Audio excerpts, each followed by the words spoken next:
he was on Uzi's Eternal Take. Bugz Ronin. Oh, Bugz. Bugz Ronin. You also worked with him. I also had him as an in-house producer. He lived in the Majid Mansion as well. And y'all kind of got into a squabble. Can you talk about that? Yeah. Bugz, I'm sorry. But, I mean, we already posted this shit. He already hates me for it. And I know because we already quote unquote squashed it. But when I followed him, he ain't following me back. He's afraid that maybe Uzi will unfollow him or something. That's the thing. I love Bugz, but he cared too much about what these other artists think about him, bro. And you know what I mean? It's like, bro, I felt like we was real friends, nigga. So fuck what these niggas think about you. Like, you know what I mean? Like, just stay solid, bro. Yeah, just stay solid. But like, that's how Uzi got my Chicken Soup song that I did with him too. Like, and a lot of shit that I was doing, I couldn't help but notice that like Uzi would have something that sounds like it, or it would genuinely just be the beat, and then Bugz like sold it to Uzi and then didn't give it to me.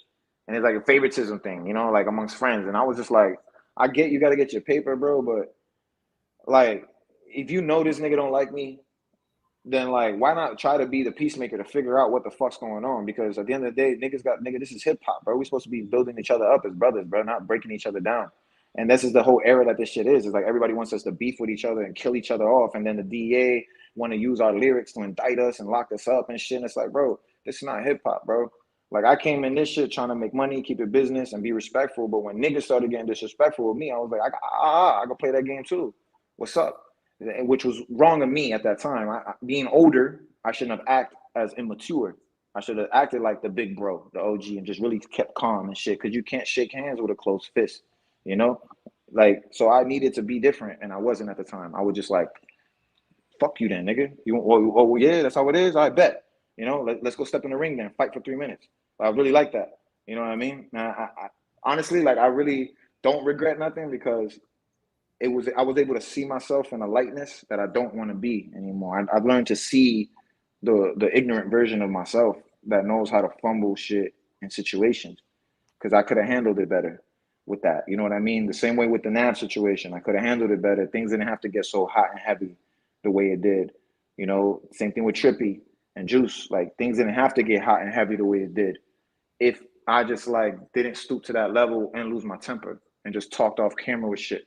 But at that time, I had too much pride. I was like, I'm not about to let a nigga do this to me. I'm a grown-ass man. These are fucking kids and all this shit. Behind closed doors, I can't let this happen. You know, so I'm going to speak my shit. I'm going to talk my shit. But learning now, I'm different now. I'm the type that I keep my friends close and enemies super close now. So it's like, if somebody does some snaky shit to me, I'm not going to do the whole, like, you know, punish them and shit like that. I'm going to be like, how can I? Now this person knows what they did. Now that I lended you something, you in bondage to me. Like, how you gonna make this work between me and you? You know what I mean? Behind closed doors. So at the time, didn't you say with Bugz, like, we got to step in the ring and like, or like fake boxing or something? And then like, yeah, we put on the gear and shit like that. We started sparring and going at it, and I felt bad. I really was gonna hold back and shit, but I lost my temper. You didn't hold back, did you? Yeah, who the fuck is at my door? Hold on. Okay. I guess somebody's at his door. Man, I got an old lady as a neighbor, and sometimes, you know, she has what's the dementia. So sometimes she'll come to the door and, like, you know, sometimes I'll talk to her, like, you know, but it's always about something from like the year like 19 something, you know what I mean? And I don't know who I remind her of and shit. I remind her of somebody, so she'll come and she'll talk to me and she'll be like, it's happened again. We have a problem. And I'll be like, there's no way, Miriam. And I was like, we have to really get to the bottom of this, don't we? Because this is, no, this is becoming absurd. So I go along with it sometimes, but right now I can't. I'm in the middle of this. Sometimes I go along with it. I just looked at the door. I'm like, I can't do it right now. You got a really sweet old lady, man. You got a good heart. Sounds like you treat her like with a lot of respect, you know? Yeah, because I couldn't imagine that, bro. Like, I'm like, and a lot of people may be even too young to even try to even want to go down that that path to imagine this. But imagine you being old and losing like your sense of mind of where you're at and what year it is, and you know that's scary, bro. That's really scary, man, to be going through that. You know, we all very far from that shit. But imagine, nigga, another 50 years from now, that start happening. That's why genetics, Yeah, that why now I don't do none of that shit no more. Like I learned that like doing like the drugs and partying, like all these chemicals and blacking out really destroys your consciousness, and in the future, in the long run, is when that plays these type of effects. Because look at people who don't do those shits. Like I'm pretty sure this old lady wasn't fucking turning up like crazy. Half the drugs that we have now didn't even exist in her time, but it still happened to her hereditarily. So shit, yeah. I'm trying to like weigh out the best options for me. You know, I play memory games. I try to be as keen as possible, drink a lot of water, and meditate a lot. But I don't want to be losing sight of who I am, my consciousness. That's a scary thing, bro. So yeah, when she comes to the door, I respectfully I'll entertain it sometimes and help her out and shit. Yeah. So speaking of like drug use, you during like back when you were going viral like crazy, you were doing drugs at that point, right? I know you stopped now, but you were Yeah, putting out. I was doing a lot of drugs, bro. I was popping Percocets. I was I was putting coke in my weed, bro. Like I was snorting coke. I was drinking lean. I was taking mushrooms. I was smoking DMT every day to visit that being on the other side, and it would give me advice and guidance. Like I was on some, bro. I was losing it, dude. You know, I was losing the grip of my sense of reality and shit. And unfortunately, I hit a point where I overdosed, and a Oh, lot of people, what happened with that? yeah, I overdosed. I No, mean, I what mean like, happened was, well, I know, but is it pretty much your arms stiff up, you foam out the mouth and convulse? But no, this was the day before Juice WRLD died, oh and yeah, that was even more upsetting because you know when he left, we weren't on good terms, and and clearly I had no animosity towards him, but I was just so angry that he was choosing sides that anybody who was on that side it was fuck you. And I just wish that it wouldn't have been that way. You know what I mean? Which is why now I have also the other mindset of kind of like just letting bygones be bygones and just moving forward with things, squashing shit while people are still here. Because I don't want that more people pass away and we left on some bad blood. I'm not the type to be like, yeah, let's piss on that nigga's grave. Let's roll up my op and smoke my op. Like that shit just sounds stupid to me, bro. Realistically. So I've never been that. I really regretted that shit. And then also too, like, think about it. If I died the day before he died, it's kind of like they say, don't drop your album the day Drake drops because no one's gonna listen to you. They're gonna be streaming Drake. I couldn't even drop Dead around Juice WRLD because even I know like he would have been more mourned than I would have. Especially me at that time, I was the most hated. So it would have been like, haha, that villain died. Oh my God, R.I.P. Juice, long live Juice. You know, so even that was upsetting to me. I feel like at that point I was like, nigga, you let you down. You lost respect for yourself, nigga. Like, what the fuck are you doing, bro? Like, really? Like, what the fuck are you doing? What if you did go all the way out and crash out like this, bro? This would be the last thing people remember you by on some like ODB, like rest in peace. But like, and I say ODB because, you know, he blew a lot of his money getting high and then ended up having an accidental overdose. But he was a legend in music, you know? Wu-Tang Clan, bro, did shit niggas didn't do. They were setting trends. They were the first to do a lot for hip hop. And to the idea that I could have went out like one of those, I was like, nah, I ain't doing this. So I left the scenes for real, bro. I was like, man, they drove me to do all this. Fuck the label. Fuck this control shit. I'm getting out. I'm getting clean. I'm fucking exercising. I'm respecting me. And I'll get back to music when I feel like I'm mentally back right there. When I'm making it for me again, like I used to as Humongous before this Kid Boo shit. Because as Humongous, it was a way for me to vent. You know, it was a way for me to like just like get everything off my chest and be me. And I want that again, you know. So that's what this whole Pink Planet is about. That's what Thank You for Not Believing in Me is about too. It's like, nigga, thank you for not believing in me. Now that you see shit vamping out on 2.0 boo, you want to swing back around. Keep that same energy, nigga. Keep that same energy. Because I don't want you coming around with that shit. I don't want no, you will not hear me drop no Benny X shit. Because I'm that type of nigga. I'm not gonna be like that's not a bygone be bygone thing. That has nothing to do with that. I don't hate him. I'm not gonna fight him when I see him.